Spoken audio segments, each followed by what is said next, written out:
La TVT au cœur de l'information.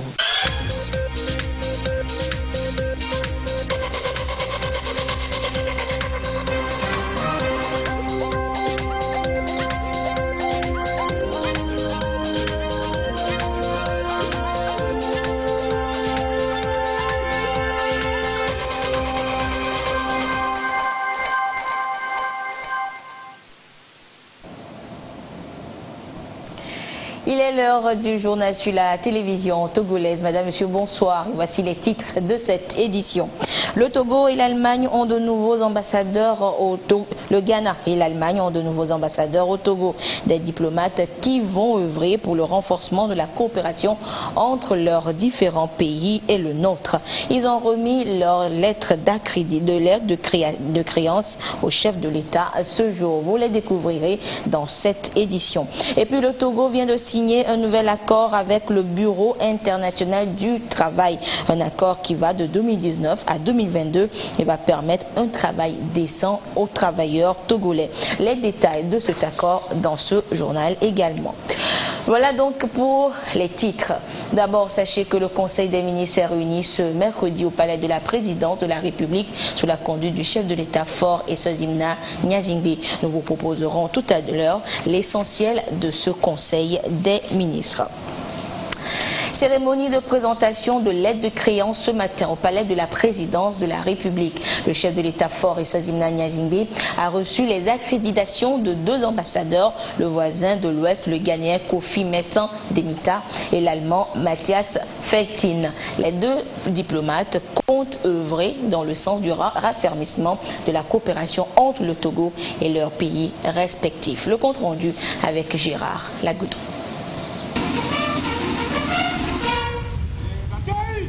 Le Togo accueille deux nouveaux ambassadeurs.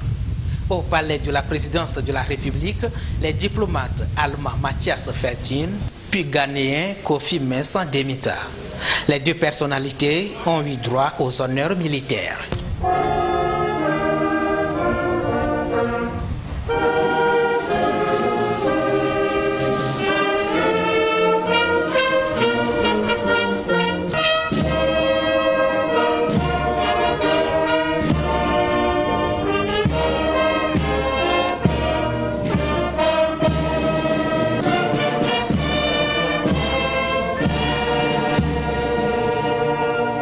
Après ce cérémonial, le nouvel ambassadeur de la République fédérale d'Allemagne au Togo, Matthias Feltin, a remis ses lettres de créance au chef de l'État, Faure Essozimna Nyazingbe.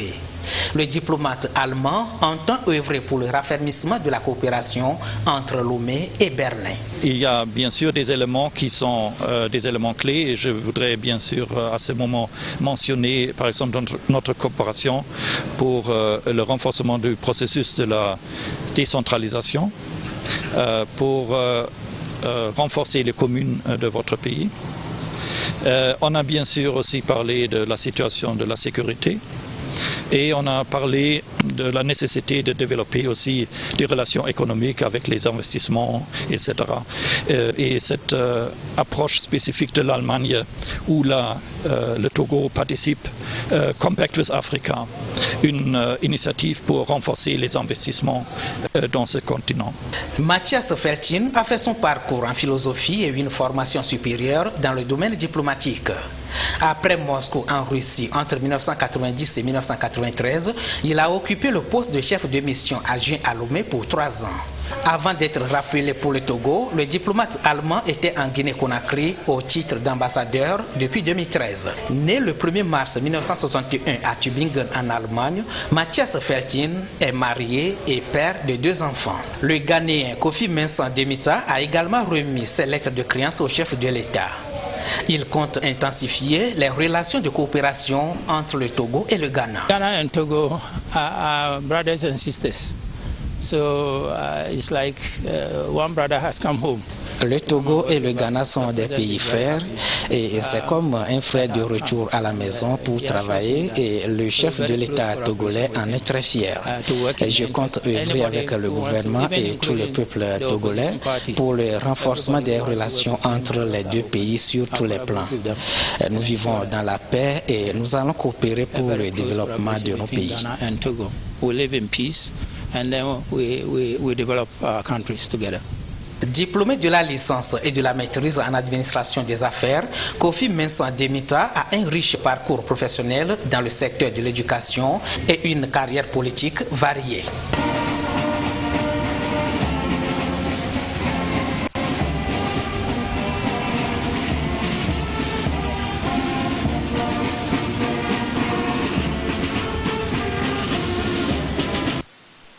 Et je vous le disais également au titre, la collaboration entre le gouvernement togolais et le Bureau international du travail, BIT, veut promouvoir le secteur du travail.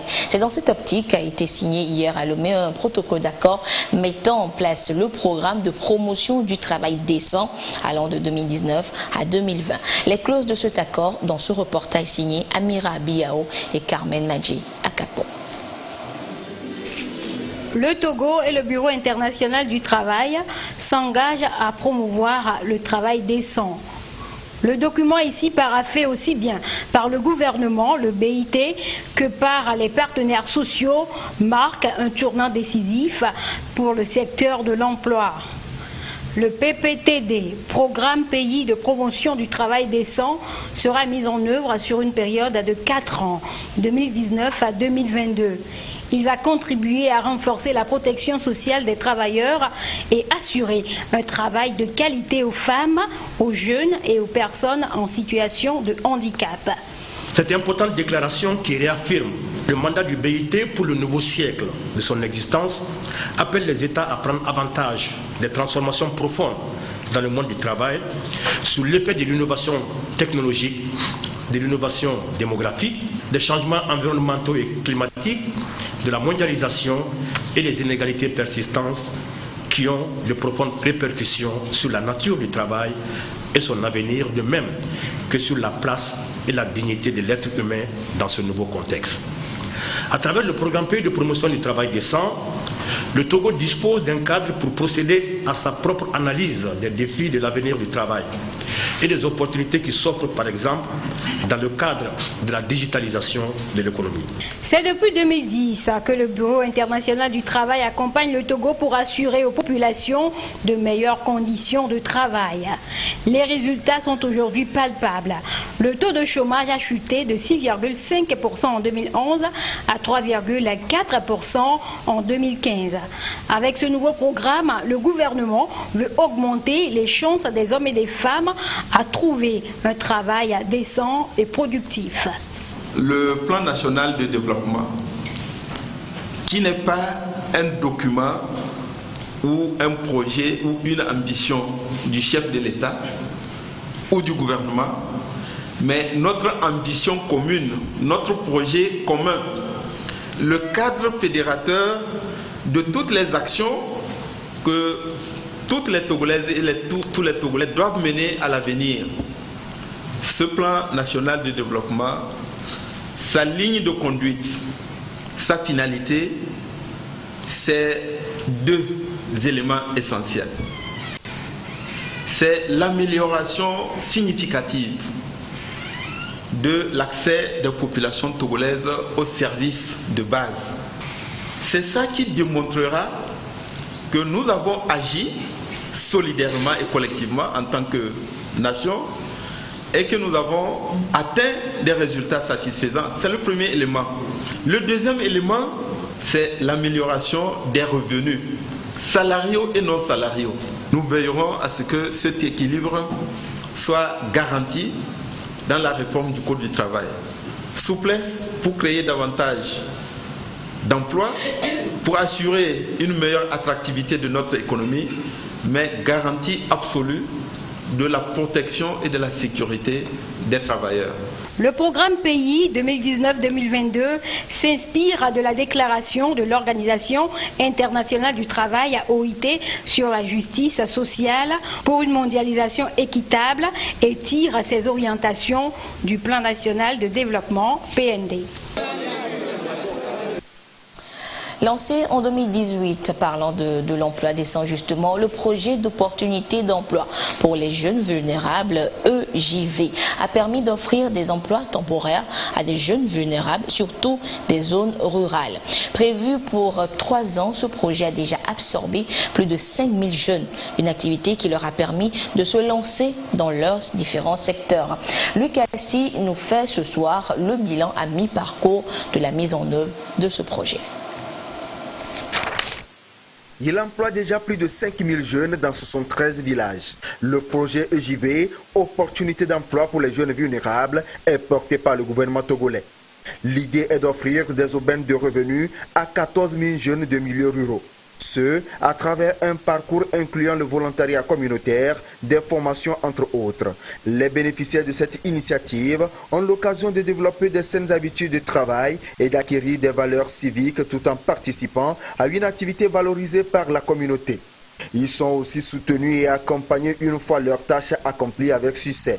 Tâches relatives aux activités de la composante. À en croire l'Agence nationale d'appui au développement à la base ANADEB, c'est à travers le projet des travaux à haute intensité de main-d'œuvre TIMO que ces jeunes sont le plus employés. Et selon ce bras opérationnel du ministère en charge du développement à la base, près de 9000 jeunes vulnérables seront encore sélectionnés. Ceci dans plus de 120 villages. Le gouvernement a dû débourser 9 milliards de francs CFA avec un financement additionnel de la Banque mondiale pour la réalisation du projet EJV. Et parlant justement de travail, il est conditionné par une éducation de qualité.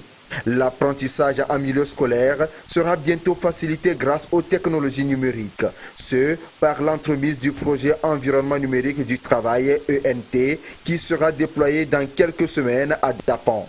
La technologie sera abritée par le Centre régional d'enseignement technique et de formation professionnelle KTP de la ville haute. Un kit composé d'ordinateurs, de logiciels et d'une connexion haut débit sécurisée sera garanti aux établissements hôtes du projet à Dapan. 10 lycées ont été sélectionnés pour la phase pilote. Sa réussite a permis au ministère des Postes, de l'économie numérique et des innovations technologiques de le généraliser dans l'enseignement. 181 salles connectées et plus de 1000 équipements informatiques, notamment ordinateurs, imprimantes et vidéoprojecteurs, ont été offerts aux écoles bénéficiaires. Déjà, 8500 élèves et 820 enseignants, ainsi que personnel administratif, jouissent de l'ENT. En plus de faire passer en ligne des examens aux élèves, l'ENT facilite l'apprentissage, puis la gestion des classes au bloc administratif. Signature de protocole d'accord ce matin entre l'Organisation des Nations Unies pour l'alimentation et l'agriculture FAO et les fêtières des organisations de production agricole à Lomé. 5 organisations de producteurs forestiers et agricoles vont bénéficier d'un montant de plus de 88 millions de francs CFA pour mener des activités concrètes comme la restauration des terres et des paysages agroforestiers. Voyons tout cela avec Amira Biao et Clarisse Atikle. 5 fêtières des organisations des producteurs agricoles vont bénéficier de l'appui de l'Organisation des Nations Unies pour l'alimentation et l'agriculture FAO en vue d'améliorer leurs moyens d'existence. La signature de ce protocole d'accord est la matérialisation du partenariat entre la FAO et les 5 fêtières, à savoir le mouvement Alliance Paysanne du Togo Mapto, la coopérative Akidjetan de Kaboli, la Fédération des unions des producteurs de café et de cacao FUPROCAT, la direction de l'environnement, du développement durable et de la protection de la nature et enfin la centrale des producteurs de céréales du Togo, CPC. Ces fonds vont servir à accompagner certaines organisations de producteurs forestiers. Ce financement va résoudre les effets du changement climatique que nous sentons vraiment depuis un certain moment. On dit un grand merci à la FAO et que nous allons vraiment se mettre en œuvre pour avoir des financements plus que ce que nous avons eu aujourd'hui.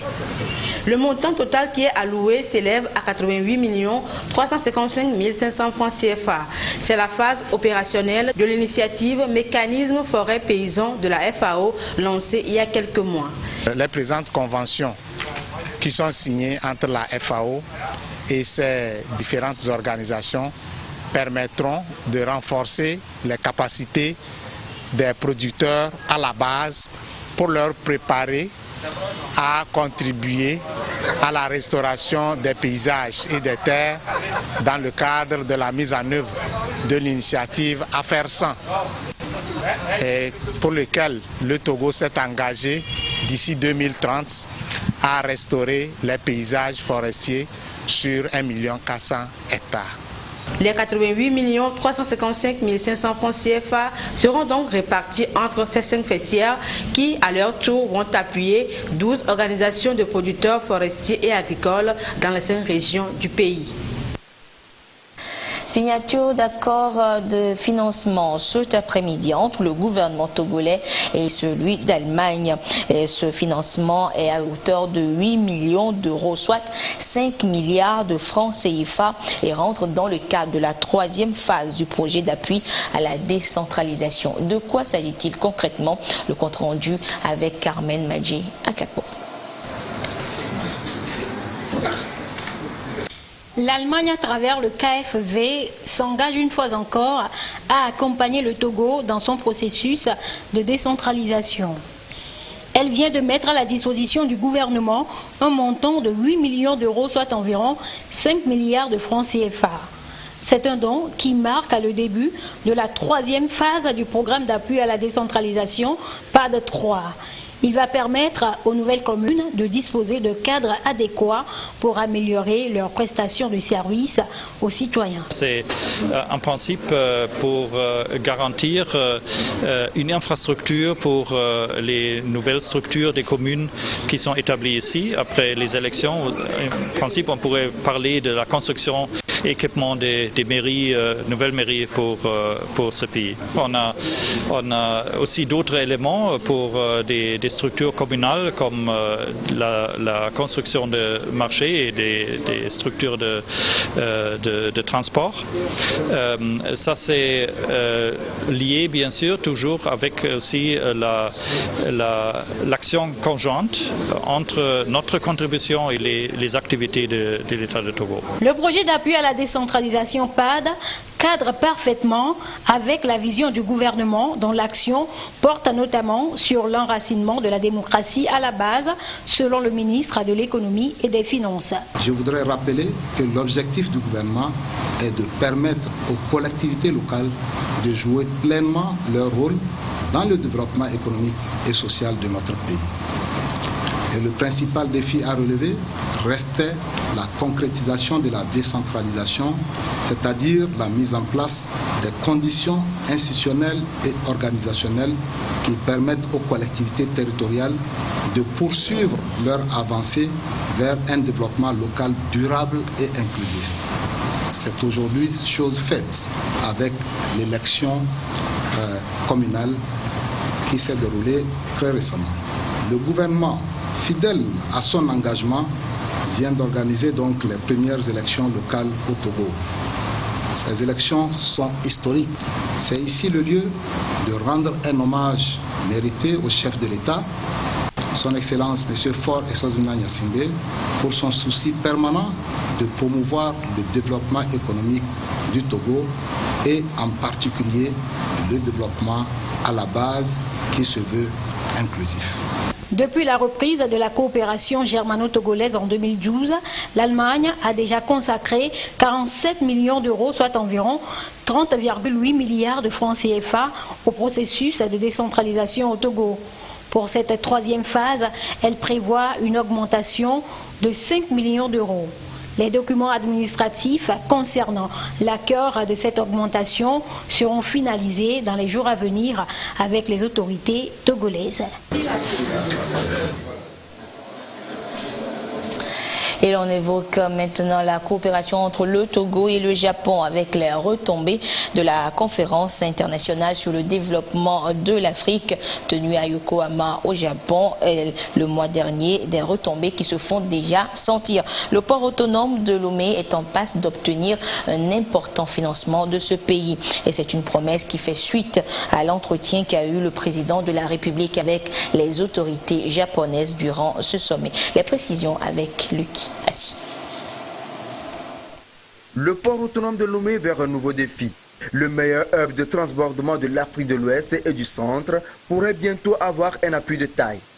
Le Japon serait partant pour aider le Togo à développer son potentiel portuaire, un accompagnement futur qui résulterait de la 7e conférence internationale de Tokyo sur le développement de l'Afrique TICAD, une rencontre à laquelle a pris part activement le chef de l'État Faure Sozimna Nyazingbe. Masahisa Sato, ministre d'État des Affaires étrangères japonais, au sortir d'une réunion avec le président de la République, Faure Sozimna Nyazingbe, relevait l'importance des ambitions du Togo de devenir un pays portuaire desservant les autres pays. De plus, la mise en perspective de cette volonté avec le cercle de croissance qui se dessine dans la sous-région ouest africaine place le Togo sur orbite. Il a aussi réaffirmé la volonté du Japon à soutenir les initiatives du Togo, notamment à appuyer le développement du port autonome de Lomé, ce qui contribuera à l'implémentation du plan national de développement PND 18-22, surtout dans son axe 1. Un axe qui veut faire du Togo un hub logistique et un centre d'affaires de premier ordre dans la sous-région. Et le chef de l'État, Faure Sozimna Nyazingbe, œuvre inlassablement depuis le lancement de ce plan quinquennal avec un accent sur les investissements privés pour sa bonne réalisation. Je vous le disais en début d'édition, le Conseil des ministres s'est réuni ce mercredi au palais de la présidence de la République sous la conduite du chef de l'État Faure Sozimna Nyazingbe. L'essentiel de ce conseil avec le ministre en charge de la communication, Folibasi Katari. Du Conseil des ministres du mercredi 18 septembre 2019. Le Conseil des ministres s'est réuni ce mercredi 18 septembre 2019 au palais de la présidence de la République sous la présidence de son Excellence M. Faure Sozimna Nyazingbe, président de la République. À l'entame des travaux, le président de la République a félicité les membres du gouvernement pour leur participation à l'organisation des dernières élections locales qui ont permis d'écrire une nouvelle page de l'histoire institutionnelle de notre pays et de doter nos communes d'élus chargés de leur gestion. Le président de la République a demandé au ministre de faire preuve de plus d'abnégation et de s'investir dans la recherche des réponses adéquates aux préoccupations des populations. Il s'est félicité des efforts consentis par le gouvernement dans le domaine des ouvrages sociaux et ouvrages d'art et de réhabilitation des pistes rurales. Il a insisté sur la nécessité pour le gouvernement de maintenir le cap des réformes et exhorter les ministres à privilégier les dépenses d'investissement en veillant à la bonne préparation des projets pour les porter à maturité. Le président de la République a enfin donné des instructions au ministre chargé de la décentralisation de prendre les dispositions les plus utiles pour rendre opérationnelles les nouvelles communes et de proposer les mécanismes et mesures de facilitation des relations entre les nouveaux organes élus et les représentants du pouvoir central.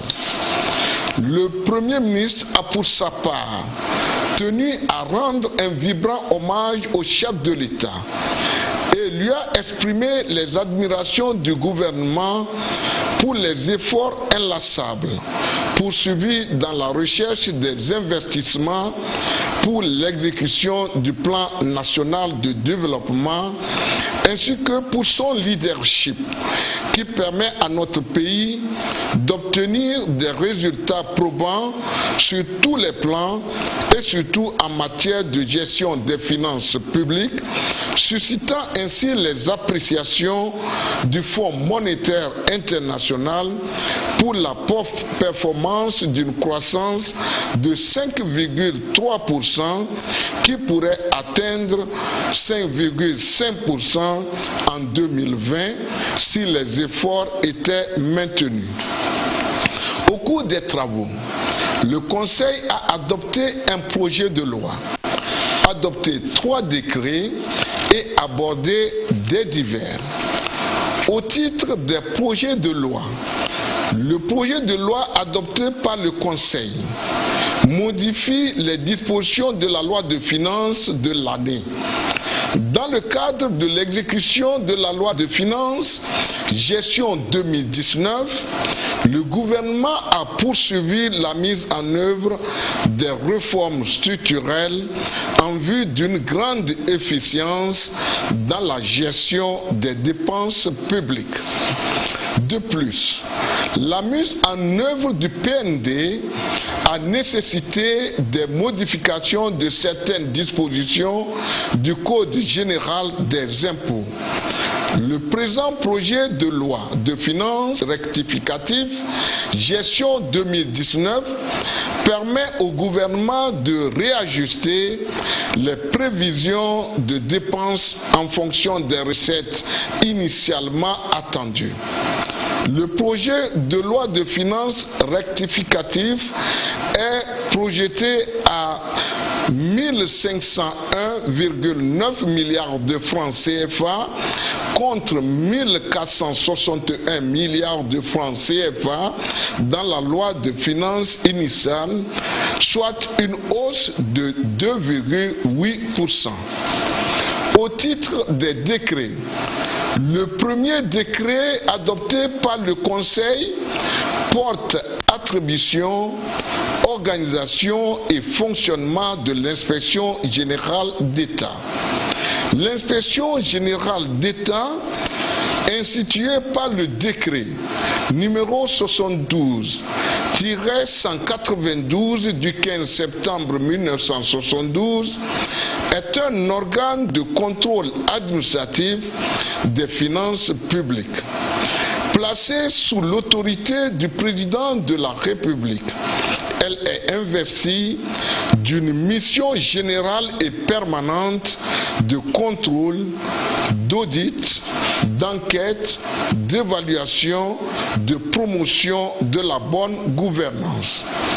L'évolution du contexte national du contrôle a changé avec l'adoption de nouveaux textes et l'harmonisation de la gestion des finances publiques au sein de l'UEMOA, rendant ainsi caduques certaines dispositions du décret de 1972. Par conséquent, il est apparu indispensable de faire une rélecture des textes de l'IGE afin de prendre en compte les nouvelles normes et les bonnes pratiques communautaires et internationales en matière de contrôle et d'audit. Il permet par ailleurs de préciser les champs de compétences de l'inspection générale d'État par rapport aux autres organismes de contrôle.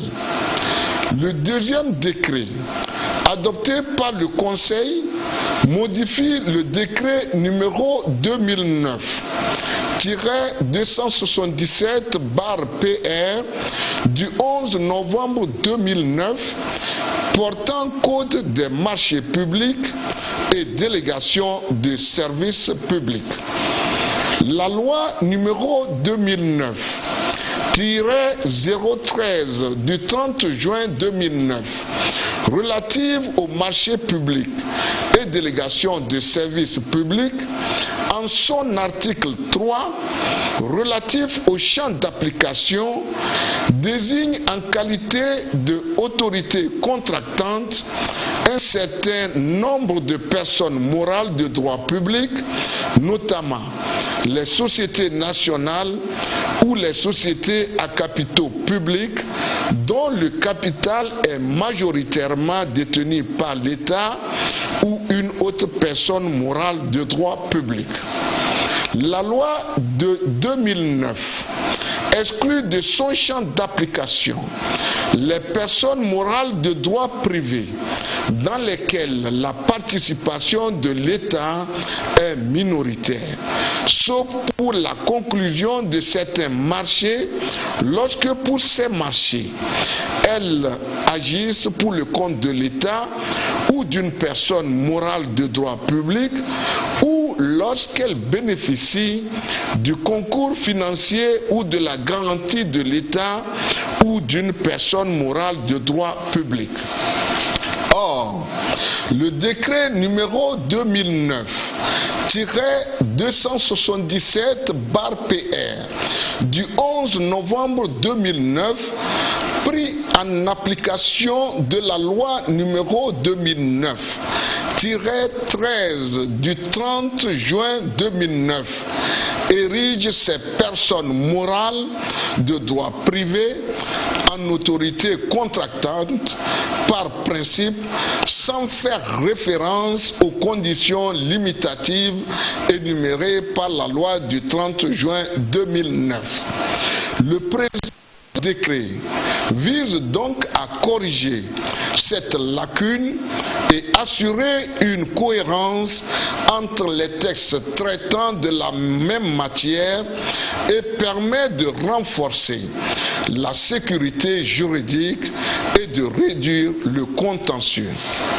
Le troisième décret adopté par le Conseil porte modification du décret numéro 2018-171/PR du 22 novembre 2018 portant adoption des seuils de passation, de publication, de contrôle et d'approbation des marchés publics et des procédures de sollicitation de prix.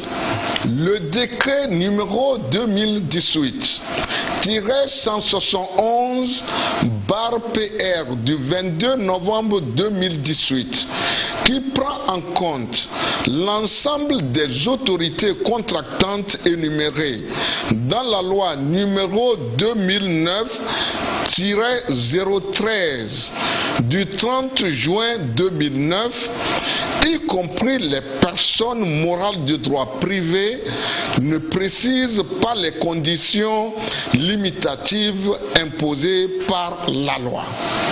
Le présent décret a donc pour objet de repréciser les conditions limitatives prévues par la loi du 30 juin 2009 en ce qui concerne les personnes morales de droit privé. Au titre des divers, le premier divers, présenté par le ministre chargé du Commerce, est un compte rendu au Conseil des ministres sur la situation de pénurie de carburant observée dans le courant de la semaine du 9 au 14 septembre 2019 qui a perturbé le déroulement régulier des activités. Cela est dû à une forte variation haussière de la consommation du fait de la limitation des sources d'approvisionnement parallèles. Les mesures urgentes prises ont permis de ramener la situation à la normale. Des instructions sont données pour revoir le mécanisme de gestion des stocks de carburant et pour s'assurer des moyens de stabiliser la situation durablement. Le deuxième divers, présenté par le ministre de l'Enseignement technique, de la formation et de l'insertion professionnelle et le ministre de la fonction publique, du travail, de la réforme administrative et de la protection sociale est relatif à la rentrée scolaire 2019-2020 qui s'est déroulée d'une manière satisfaisante. Les deux ministres ont fait part au Conseil de la rencontre et des échanges que le Premier ministre a eus le mardi 10 septembre 2019 avec les acteurs et les partenaires du système éducatif afin de jeter un regard rétrospectif sur l'année scolaire écoulée et pour préparer la rentrée scolaire 2019-2020. Le Conseil des ministres a noté avec satisfaction le climat d'apaisement et de sérénité qui prévaut dans le secteur, fruit de la volonté commune de dialogue et de concertation et d'importants efforts qui ont été consentis par le gouvernement pour répondre d'une manière progressive et durable à tous les défis et besoins du secteur éducatif. Le Conseil des ministres a réitéré son encouragement et son soutien au personnel enseignant et a invité les autres partenaires du système éducatif, notamment les parents d'élèves, à continuer de jouer un rôle actif dans la bonne marche de notre éducation. Le troisième divers est présenté par le ministre de l'économie et des finances et a trait aux mécanismes mis en place pour l'accès au marché public des jeunes et des femmes entrepreneurs. Des actions ont été entreprises à travers le pays pour assurer la formation et la sensibilisation des jeunes et des femmes entrepreneurs, principaux bénéficiaires de cette initiative présidentielle. Le Conseil des ministres a procédé à des nominations. Fait à Lomé le 18 septembre 2019, le Conseil des ministres. Donne lecture de ces nominations sont nommés au ministère de l'Environnement, du Développement durable et de la protection de la nature. Directeur des inspections forestières, Monsieur Konzaru Essodina, ingénieur des eaux et forêts. Directeur des ressources forestières, Madame Atutonu Ama, géographe, directeur régional du ministère de l'Environnement, du Développement durable et de la protection de la nature. Les Nations Unies ont institué le 15 septembre de chaque année Journée internationale de la démocratie, et ceci pour promouvoir l'adhésion des États partis aux valeurs et principes universels de la démocratie. Et au Togo, cette journée a été célébrée hier, une journée 12e édition. Les échos de cette célébration avec Antoinette Romao. On va voir. Fondée sur des principes d'inclusion, d'égalité de traitement et de la participation, la démocratie est le soubassement de la paix, du développement durable et du respect des droits humains. Des valeurs fondamentales à promouvoir par les gouvernants pour le renforcement de la culture démocratique. À cette 12e édition de la Journée internationale de la démocratie, axée sur la participation, il est question de mettre les populations au cœur de la démocratie afin qu'elles puissent participer activement à la gestion des affaires de la cité. Dans le fonctionnement des institutions, il y a davantage de participation et d'ouverture entre les institutions elles-mêmes, entre les institutions et les citoyens, pour créer une synergie d'action. Nous allons réfléchir aux moyens de contribuer davantage au renforcement de cette culture démocratique, étant entendu que tout s'apprend, même la démocratie. Et c'est des valeurs et des principes accumulés qui, à long terme, font une culture démocratique. On a des références, on a des pratiques, on a des valeurs. Cette rencontre avec les institutions de la République met l'accent sur l'ODD 16 en son point 6 qui promeut la mise en place des institutions efficaces, durables et transparentes à tous les niveaux, ce qui est pris en compte par le PND dans son axe 3, consolider le développement social et renforcer les mécanismes d'inclusion. La présidente de l'Assemblée nationale informe le public que suite au décès d'un membre de la Commission nationale des droits de l'homme CNDH, le processus de remplacement du dit membre est lancé. Il est rappelé ainsi qu'il suit les dispositions pertinentes de la loi organique numéro 2018-006 du 20 juin 2018 relative à la composition, à l'organisation et au fonctionnement de la CNDH. La présidente de l'Assemblée nationale invite les personnes intéressées à déposer leurs dossiers de candidature à son secrétariat particulier sous pli fermé avec mention acte de candidature à la CNDH au plus tard le lundi 30 septembre 2019 à 17h. Et les dispositions pertinentes de la loi organique et les dossiers de candidature, les pièces devant constituer le dossier de candidature sont à consulter dans le quotidien Togo Presse.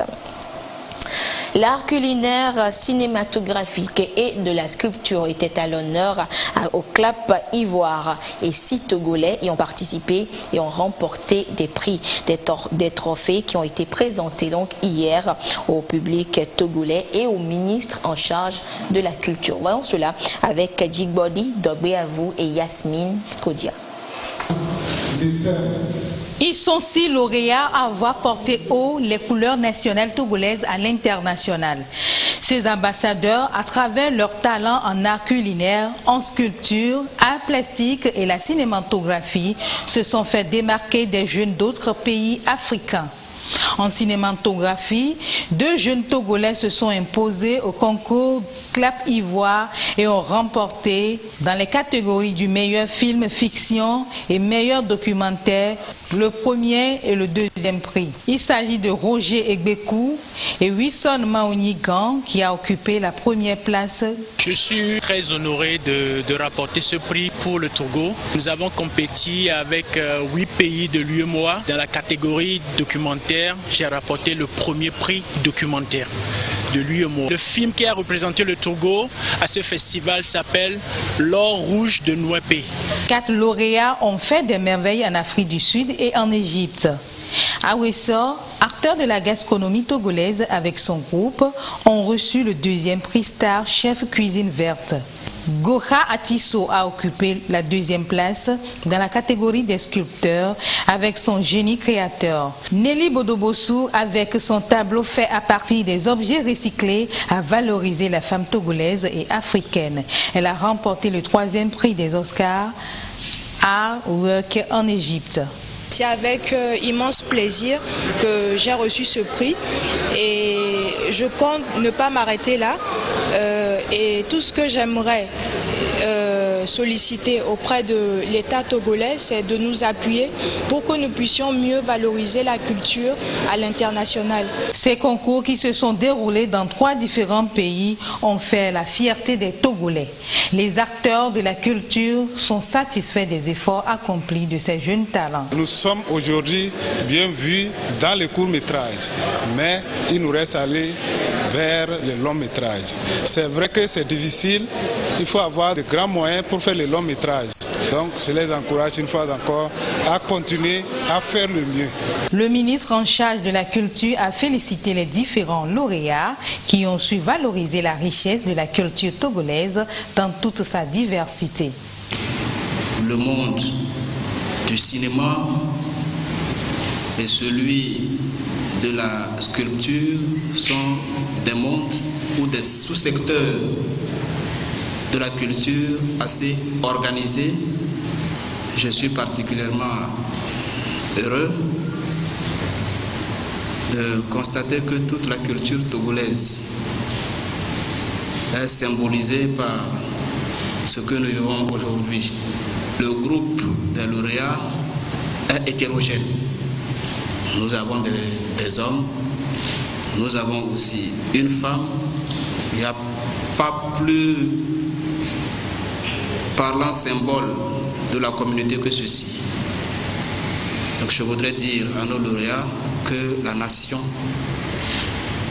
est fière d'eux. Pour déceler des nouveaux talents et développer l'esprit de créativité et le professionnalisme chez les jeunes, le gouvernement, dans son programme du Plan national de développement PND, veut faire de la culture togolaise un vivier de développement. Félicitations une fois encore donc à nos compatriotes qui ont remporté des trophées durant plusieurs compétitions en Afrique du Sud, en Égypte et en Côte d'Ivoire. Et voilà, donc c'est sur ce sacre des Togolais que se referme cette édition.